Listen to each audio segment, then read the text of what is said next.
Welcome to the week. Welcome to the video. Got some pretty cool stuff going on in this one I'm very excited about. First, getting ready to go take my first run in a little bit off the track. Got about a 6-mile loop here at Forest Park in St. Louis. Real nice park. You get to see a couple different things because you're right by the zoo. You'll go by the city museum, a couple other, fun little changes in scenery. It's also just a nice park, so that's exciting in and of itself. I finally have my first trail race lined up. It will probably knock me down because I was given a timeline by a coach, and she's talking about July for 50K. So I asked my buddy Zach. Zach I met in Ecuador. He's an above knee, actually congenital. He's not technically an amputee. So also he's missing more anatomy than I am. And he's a professional trail racer and has been working on building up that category. And he's called Born to Adapt. And I asked him, I was like, hey, do you have anything going on around this time? Hey, where's the beauty? I have no idea. Anyway, so I asked him what he's got going on, or if he knows of anything going on with, again, Born to Adapt, or just in general. And his message was, how bad do you want to hurt? And so my first trail race on this build is going to be June 19th, I believe. But it's going to be Broken Arrow in Lake Tahoe. So in California, just on the other side of Reno. And took a look at it, and it's going to be a good trial by fire. There is over 3,000 feet worth of gain in the first 3 or 4 miles. And then there's still some more after that. And then obviously what comes up must go down. It's an 18K race, and it's going to be at minimum, it's going to be very enlightening. It's going to be a very enlightening experience. So now we've got some guidance on training, on what we're working on, what to do. And if I do this right, it should actually work more as like a really intense training run, building up towards a 50K soon after is what we're hoping to get lined up. So that's going to be the first race. And so one of the things that I realized immediately is that I live at sea level. The sport that I'm choosing to pursue, or the events that I'm choosing to pursue, typically take place in altitude and then have a lot of climbing and gaining along the way. Not something that I have a ton of local access to. So there's I'm gonna have to put some solutions together depending on how serious I wanna get about this. And so one of them is gonna be, what can I do here at sea level to prepare for elevation? I had the same task when I climbed Mount Cotopaxi in the fall of last year. I flew into 9,000 feet of elevation, and by the time I summited the mountain, that was over 19,000 feet of elevation. So I've got some experience with it, but I've got this much experience with it. And we also, more than anything, I know that I can adapt, and my body will acclimate. And a lot of that's probably a tribute to all the breath work I've been doing for years and years. So what we're gonna get into this week is my buddy Josh Hildebrand. He's been on here before, and his company is Breath and Exposure STL. And we do a lot of hot and cold, and he's very big into the XPT stuff, if you're familiar with Laird Hamilton. And that's just an incredible group later for another time. So what he's gonna do is he's gonna run me through some protocols and some stuff that we can be working to put my body in position. We can't simulate altitude, but we can do things that give your body a similar adaptation. And if nothing else, we can teach my body how to adapt and to get going. So that's what we're gonna be doing a lot of. But first, let's go hit this run. Let's go knock this out. It's a real pretty route. And then, like I said, Josh will be in here, and he's gonna show me some stuff that is really gonna help. All right, we are a few miles in.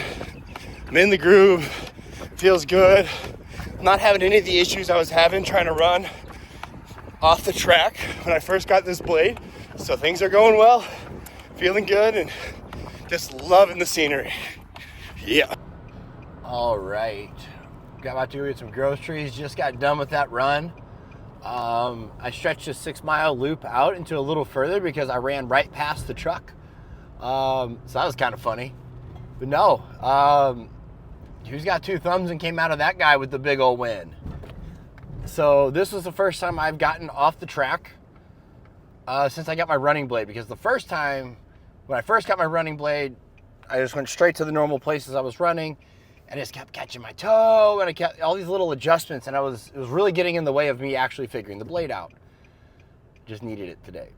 Felt right. I've been thinking the last week, I was like, I think I'm probably about there, about ready for, let's get on some trails, or not like off-road trails, but like let's get on, this is a paved trail through Forest Park in St. Louis, and everything I've been working forward towards it was all there for me. So I got to, instead of running, I ran for an hour. I think it was like 6.25 miles is what that ended up being. So that's, instead of 25 circles, I got to run one.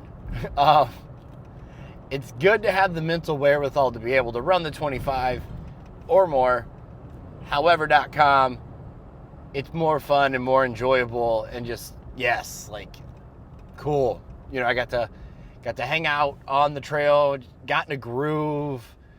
There's also the component of that one where once you get a couple miles into that, there isn't an opportunity to stop in a quarter mile anymore, which is, that's what I think actually gets most people on the track, is there's an out built in every quarter mile, or really you can just stop and walk because nobody minds.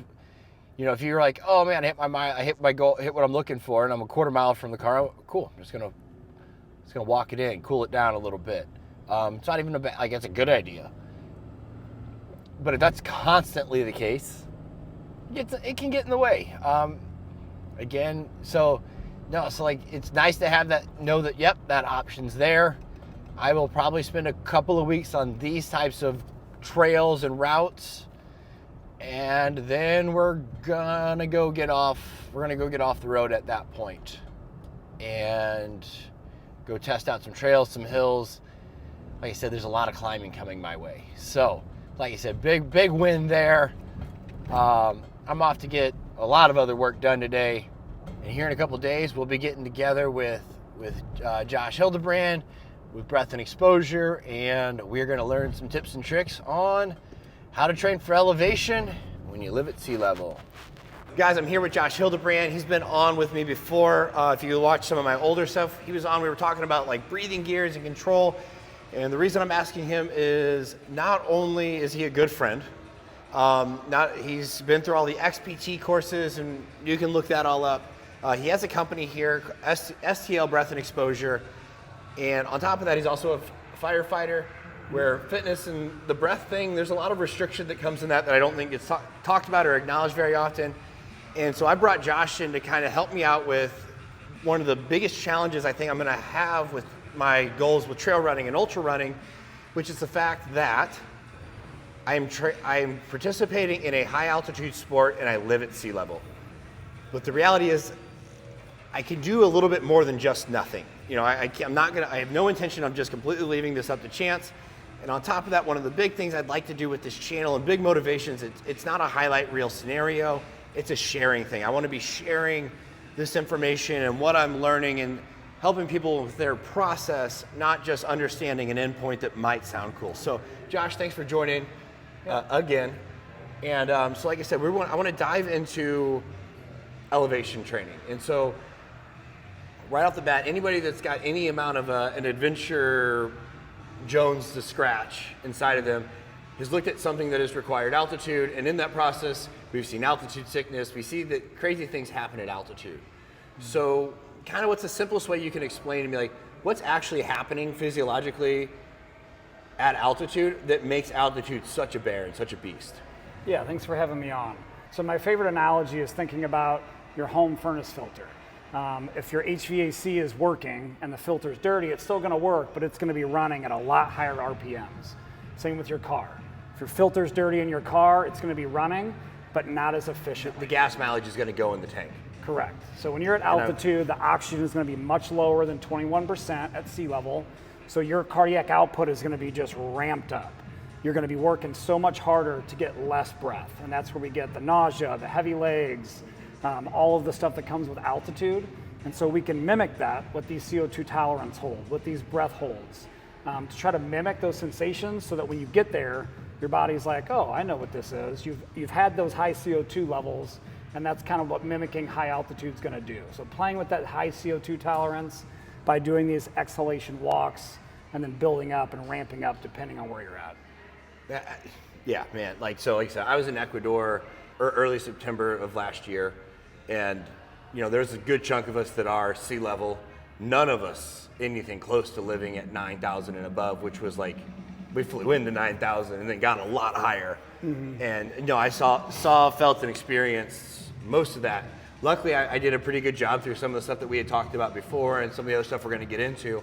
But yeah, it's like, again, and we're also, again, if you're interested in the running thing, like we're literally looking at, that lower gas mileage thing is really what trips in my head, is because I can't afford that. I'm trying to accumulate big mileage. Mm-hmm. Or if you are just trying to go on vacation somewhere that's beautiful and happens to be way up in the air, your ability to enjoy this is going to go, because again, you're going to get all that cloudiness from all the elevation. So, in the spirit of like accessibility, what is like your primary, it's like the first simplest strategy that somebody can employ to begin the process of adapting to elevation even though we're at sea level? So first, just have a normal breath practice. Find a breath coach local to you or reach out to somebody online. Start seated, start playing with that breath. Make sure we're breathing from that diaphragm first, then mid-chest, then upper chest, okay? So having that anatomy of the breath first. Start with CO2 holds sitting. So just exhale, see how long you can do an exhalation hold. Very basic starting there. Then we can ramp up to walking. So exhalation, walk. Start with 30 seconds. If you're able to do it, we'll build up to 60 and then 90 and keep going, and then we can add difficulty. We can add weight, we can add incline on the treadmill, and it's very progressible. So when you start on the floor and then progress to standing and then walking, we could get you very quickly doing double unders on an exhale hold. So kettlebell swings, you can ramp up very quickly depending on where your level of fitness is. Yeah, that's a huge, man, that's when I would not, I don't know that I would have thought about like kettlebell swings on the exhale. That's a huge bang for your buck.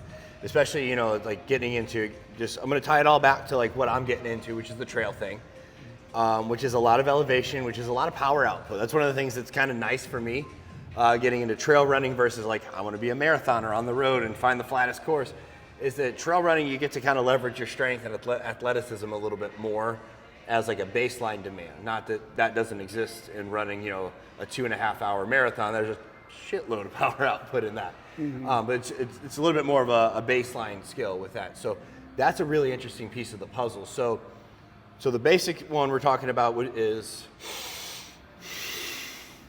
now I'm gonna move. Correct. With no air. And so Josh already talked about a couple like the basic progressions: seated, walking, farmer carry, then maybe we move into incline on either a treadmill or a Stairmaster. I know you're a big fan of the Stairmaster, especially, that is the hills are a prerequisite for trail running, stairs are a prerequisite for fighting fires. Yeah. Without question. And so, like, that's really simple, really easy, and like, obviously, like, it just comes down to making the choice to do this, because this is going to be uncomfortable at first. Mm-hmm. But so is going into altitude unprepared. Mm-hmm. Except you can't do anything about it once you're there. So are there so kind of give me your basic time hacks or markers where we might move from one progression into the next. Yeah, so we do 3, 2, 1, go. Let's say we do an exhale walk now. And at 30 seconds, you're like, I'm fine. You don't have to take a gasping breath, you're good. We progress to 60 seconds, 90 seconds. At some point, you're gonna hit that wall where it's like, okay, I'm starting to get fuzzy, starting to get lightheaded, and then we stop. Then we do sets. So we would do sets of 90 seconds if that's where you hit the wall. 2 to 3 minutes of break, do 3 to 5 sets, building on there. If you're at 90 seconds, I know you're ready for a little bit more dynamic movement, then we add some weight. So we do a farmer's carry. Start with exhale 30 seconds, 60 second, 90 second. Again, if you hit that wall, we're gonna start doing sets. 2 to 3 minutes of break, 3 to 5 sets. And to start layering this stuff in and add this to your weekly or daily routine. Okay, that's awesome. So a few things that I love about this piece. One, you notice he didn't say just do one until you pass out. That is not the case. Right. Start with the 30-second, own 30 seconds, then move on. Right. I like that a lot. I like the frequency piece. You talk about add this to a daily practice. I think that's this is definitely in the category of something that's going to respond far better to frequency than it is intensity. Again, it's not, he didn't say max effort walks. Right. Well, and the good news is if you're starting to run and you're doing the research and you find this video, you know about periodization. You know about pyramiding volume to start running. It's going to be very similar. The body adapts how the body adapts. So you're adding this in as you're adding the running, very similar methodologies. So just start incorporating it, and just like you're running, you're going to start to progress. All right. Awesome. So again, that's like this, again, everyone has that option. Like if you are watching this, you have a pulse, and if you have a pulse, that means you're breathing, which means you can hold the breath. Yeah. From there, are there any other strategies, tools that you would say, like in the ideal world, outside of living at the altitude, what are you putting into play if you can? So any breathing restriction device. So I'm a fireman primarily, and I have a device that I can put on my mask to mimic wearing an SCBA. The Breather Fit device or anything that's going to restrict your breathing is a great tool just to add that extra stimulus to mimic restricted breathing, restricted airflow, restricted oxygen levels, just as another tool in the toolbox so that you can start to progress. Okay, cool. I got 2 questions before we get into any other options we have for training. So the first one, and I think this is, again, just something that, people get a little bit, they're, I think, intentionally murky on this one because they want to sell it, and we're not there's nothing being sold here. With these practices, am I actually becoming adapted to altitude? Like when I was in Ecuador, my Garmin gave me this, how adapted I am. I was living at 9,000. I was like, oh, well, you're adapted to 7,000, 8,000, got me to 9,000.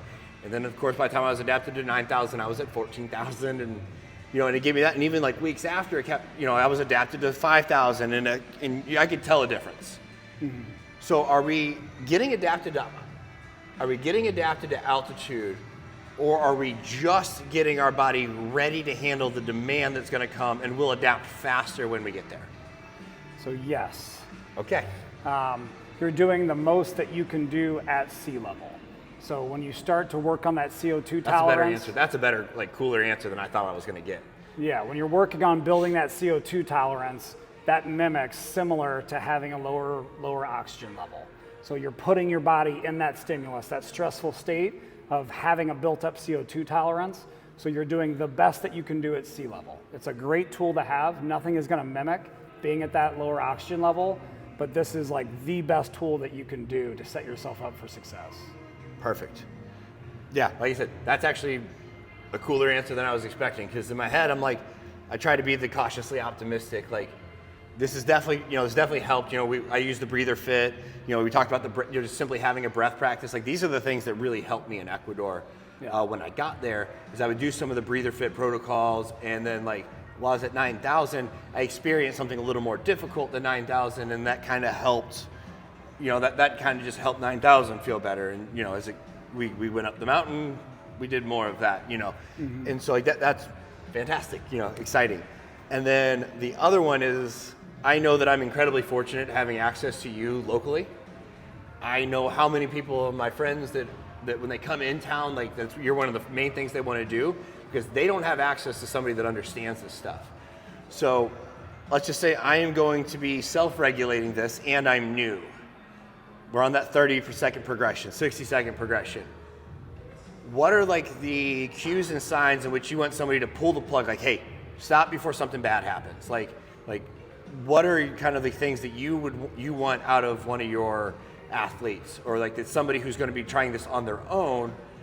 What should they be doing, knowing when? Because again, the max effort thing can end poorly. This is not a max effort practice. Right, correct. So if you're on your own and you're just seated, start seated. Play with it seated so you can start building that CO2 tolerance just at a seated position. If you're going to start walking, make sure you're with somebody. Be very measured with how you're doing it, and listen to your body. You're going to have the same sensations that you're going to have at altitude. Things are going to start to feel heavy. You're going to start to feel lightheaded, maybe even nauseous if you start to really push it. So pay attention to those things. Those are all healthy and normal. That's what's going to happen when we're starting to push that CO2 tolerance. But just be very aware and have a partner with you, and reach out to a breath coach online. That's what's great about the interwebs. How might they find somebody that's got like actually dove into this? Because there's people all out there, they're like, oh, they do breath, oh, I'm breathwork, and really what they do is they went to yoga class.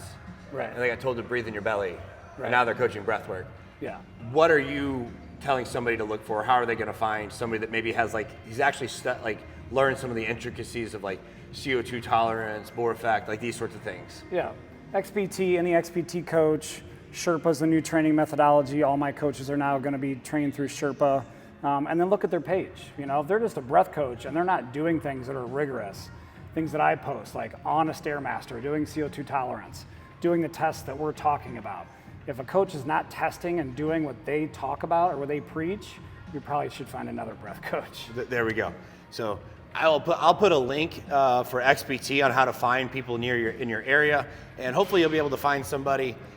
That's a growing certification. I've taken that course. So I can personally vouch for how like good of a job they do. I thought that was one of my favorite parts in that course. Whenever they like Laird, was talking about, we started to realize we were onto something, and the first thing we did is we brought science people in to actually analyze and so we could actually understand what was working, and that was like.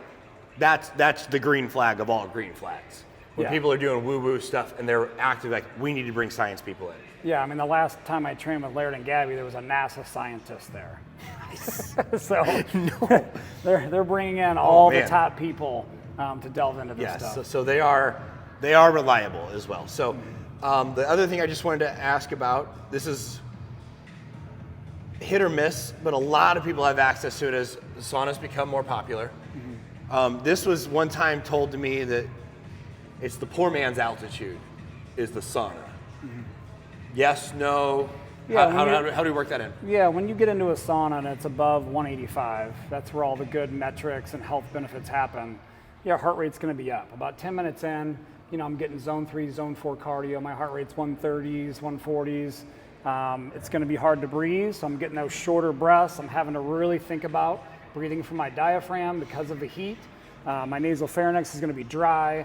So it's a great tool in the toolbox if you have access to it, just to layer in on top of this training to get ready for altitude. Nothing, again, is going to replace being at that altitude, but the holds, the extended walks, the extended farmer's walks, and then sauna are great tools in the toolbox to help you prepare. All right. You want to play around with some of this? Yeah. Let's do it.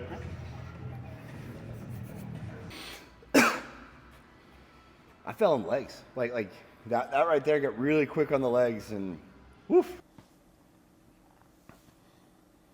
Unfortunately, how we wanted to film all that didn't really come out in a very useful way.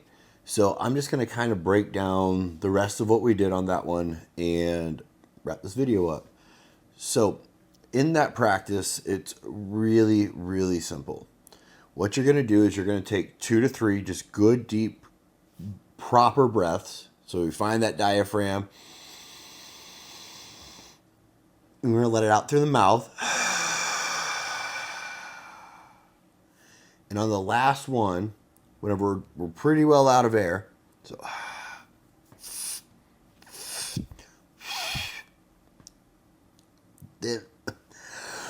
you shouldn't really be able to talk at that point, really. So like all the way to the point that I feel like I'm almost sucking my stomach in, and I'm going to hold that lack of oxygen.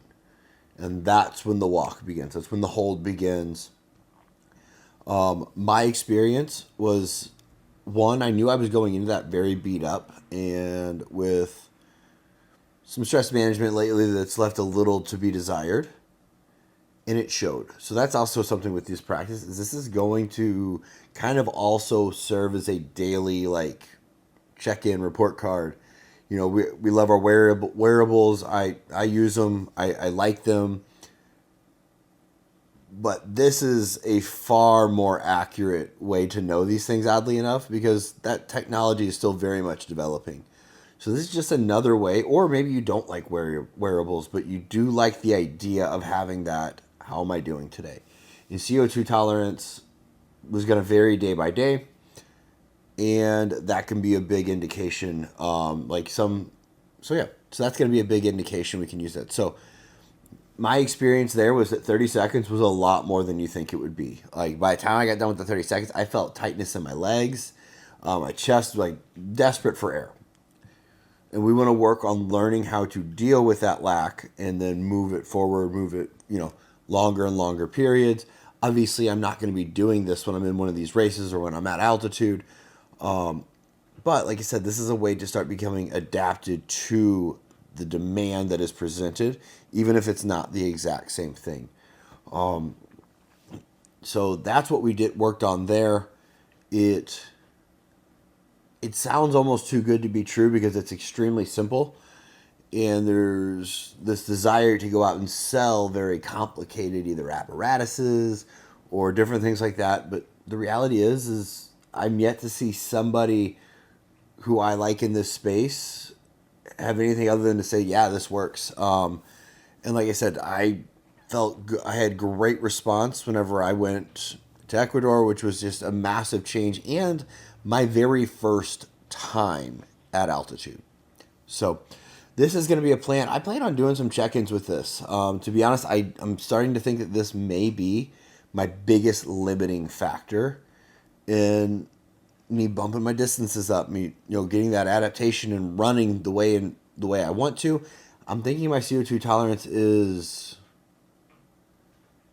that's not where I want it to be. I know what this can do for me, and so I'll probably check in with this sort of stuff, and so that's going to be a really cool piece of the puzzle to kind of track going forward. Something other than simply mileage and recovery. I mean, sort of is, but something other than just like going out and running, something I can sit here and work on. So my goal is to do at least a few of these breath holds in a row, at least a couple times a day, and move forward from there. XPT also has some CO2 tolerance, like breath work, like protocols you can listen to and follow along with. I'm going to be trying to figure out ways and times to build that in, because more than anything, a better CO2 tolerance is going to bode well for me as a very novice endurance athlete looking to make a real journey out of this. So thanks for hanging around this long. All the like, comment, subscribe, put any questions you've got in the bottom. Please and thank you. And until next week.